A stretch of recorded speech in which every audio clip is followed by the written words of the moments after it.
हो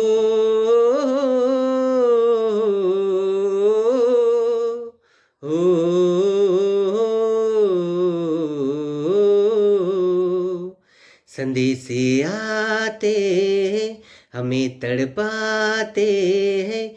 जो चिट्ठी आती है वो पूछी जाती है कि घर कब आओगे, लिखो कब आओगे, कि तुम बिन ये घर सूना सूना है।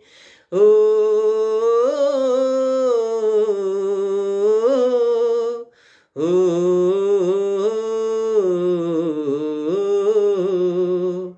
ये दिल जो बरसों से था खाली खाली सा, किसी के आने से सजा दीवाली सा।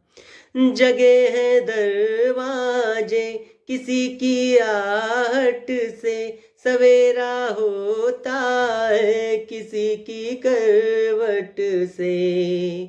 मैं सोचा करता हूँ यही तन्हाई में कि चंदा उतरेगा मेरी अंगनाई में। नसीबों वाली ने, कान की बाली ने, चौथ की थाली ने, और पूछा है मेहंदी की लाली ने कि घर कब आओगे, लिखो कब आओगे, कि तुम बिन ये घर सूना सूना है।